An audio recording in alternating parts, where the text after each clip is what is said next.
മലയാളിയെക്കുറിച്ചും മലയാള സമൂഹത്തെക്കുറിച്ചും ഏറ്റവും ജനാധിപത്യപരമായ രീതിയിൽ കാര്യങ്ങൾ കൈകാര്യം ചെയ്യുന്ന ആളുകളാണ് എന്നുള്ള വിശ്വാസത്തെയാണ് അവർ ചൂഷണം ചെയ്യുന്നത്.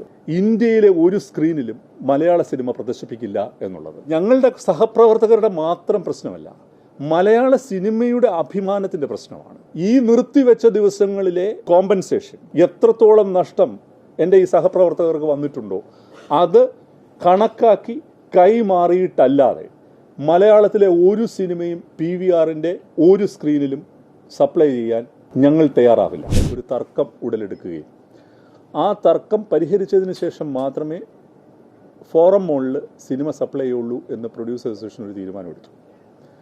അപ്പോൾ അവരതിനെ കൗണ്ടർ ചെയ്യുന്നത് ഇന്ത്യയിലുള്ള ഒരു സ്ക്രീനിലും ഒരു മലയാള സിനിമയും പ്രദർശിപ്പിക്കില്ല എന്നൊരു നിലപാട് എടുത്തുകൊണ്ടാണ്. നോക്കൂ, എൻ്റെ അടുത്ത് ബ്ലെസ്സിയുണ്ട്. ഇദ്ദേഹത്തിന് ഈ ദിവസങ്ങളിൽ ഉണ്ടായിട്ടുള്ള നഷ്ടം അത് ധനപരമായ നഷ്ടം മാത്രമല്ല, അദ്ദേഹം എത്രത്തോളം ബുദ്ധിമുട്ടി, എത്ര നാളത്തെ ശ്രമത്തിന് ഫലമായിട്ടാണ് ആടുജീവിതം പോലെ നമുക്ക് എക്കാലവും അഭിമാനിക്കാൻ കഴിയുന്ന ഒരു സിനിമ ഉണ്ടാക്കിയതെന്ന് നമുക്കറിയാം. അദ്ദേഹത്തിന് വന്നിരിക്കുന്ന മാനസിക സമ്മർദ്ദം. എൻ്റെ അടുത്ത് വിനീത് ശ്രീനിവാസനുണ്ട്, സൗബിനുണ്ട്, ജിതിനുണ്ട്, ഇവിടെ അൻവറുണ്ട്, വിശാഖുണ്ട്.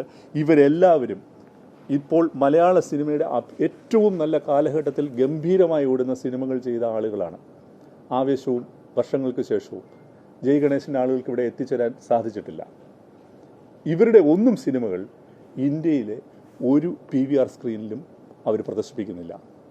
അതായത് ഒരു തർക്കത്തെ ഒരു കാർട്ടൽ സ്വഭാവം കൊണ്ട് നേരിടാൻ PVR തയ്യാറാവുന്നത് മലയാളിയെക്കുറിച്ചും മലയാള സമൂഹത്തെക്കുറിച്ചും ഏറ്റവും ജനാധിപത്യപരമായ രീതിയിൽ കാര്യങ്ങൾ കൈകാര്യം ചെയ്യുന്ന ആളുകളാണ് എന്നുള്ള വിശ്വാസത്തെയാണ് അവർ ചൂഷണം ചെയ്യുന്നത്. ഈ പ്രസ്താവന തമിഴ്നാട്ടിലോ കർണാടകയിലോ തെലുങ്കാനയിലോ അവർക്ക് നടത്താൻ ധൈര്യമുണ്ടാവും. നമ്മൾ അത്തരത്തിലുള്ള ഒരു ഭാഷാപരമായ മൗലികവാദത്തിലേക്ക് പോകാത്തവരാണ്. ഇപ്പോഴും നമ്മൾ ആവശ്യപ്പെടുന്നത് മലയാള സിനിമ പ്രദർശിപ്പിക്കണമെന്നാണ്, അല്ലാതെ മറ്റു ഭാഷകളുടെ സിനിമകളുടെ പ്രദർശനം തടയണമെന്നല്ല. അപ്പോൾ കാർട്ടൽ സ്വഭാവത്തോടു കൂടി ഒരു തിയേറ്റർ ശൃംഖല കേരളത്തിൽ വന്ന് പറയുകയാണ് ഇന്ത്യയിലെ ഒരു സ്ക്രീനിലും മലയാള സിനിമ പ്രദർശിപ്പിക്കില്ല എന്നുള്ളത്.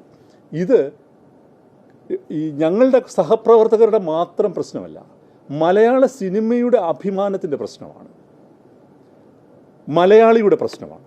അങ്ങനെ തന്നെയാണ് ഞങ്ങൾ പൊതുസമൂഹത്തിൽ ഇത് ഉന്നയിക്കാൻ ആഗ്രഹിക്കുന്നത്. അതുകൊണ്ട് മാധ്യമ സമൂഹവും മലയാള പൊതുസമൂഹവും ഞങ്ങളോടൊപ്പം ഉണ്ടാവണം. ഇത് ഞങ്ങൾ ഇന്ന് അവരെ ഈ വിവരം അറിയിച്ചിട്ടുണ്ട്. ഞങ്ങളുടെ തീരുമാനം ഞങ്ങളിവിടെ പ്രഖ്യാപിക്കാൻ ആഗ്രഹിക്കുന്നു.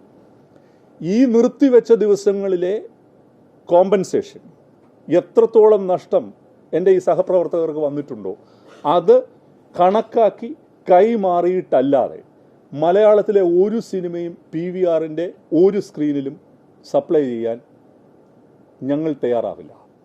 ഞങ്ങളോടൊപ്പം ഈ വിഷയത്തിൽ നിൽക്കാമെന്നും അങ്ങനെ തന്നെയാണ് അതിൻ്റെ സൊല്യൂഷനെന്നും പ്രൊഡ്യൂസേഴ്സ് അസോസിയേഷൻ അറിയിച്ചിട്ടുണ്ട്.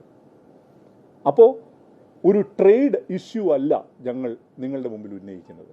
ഞങ്ങൾ നിങ്ങളുടെ മുമ്പിൽ ഉന്നയിക്കുന്നത് മലയാളിയായ ഒരു ചലച്ചിത്രകാരൻ മലയാള സിനിമ അതിൻ്റെ ഏറ്റവും മനോഹരമായ കാലഘട്ടത്തിലൂടെ കടന്നു പോകുമ്പോൾ മലയാള സിനിമയെ തന്നെ തമസ്കരിക്കാനുള്ള ഒരു തിയേറ്റർ ശൃംഖലയുടെ ധാർഷ്ട്യത്തിനെതിരെയാണ് ഈ പത്രസമ്മേളനം. അത് ഞങ്ങൾ നിങ്ങളുടെ മുമ്പിൽ പറയാൻ ആഗ്രഹിക്കുന്നു. ഞങ്ങളുടെ ചലച്ചിത്രകാരന്മാർക്ക് അഡ്വക്കേറ്റ് ആയിട്ടുള്ള കോമ്പൻസേഷൻ കൊടുക്കാതെ ഇനി ഒരു മലയാള സിനിമയും PVRന്റെ സ്ക്രീനുകളിൽ എത്തുന്നതല്ല.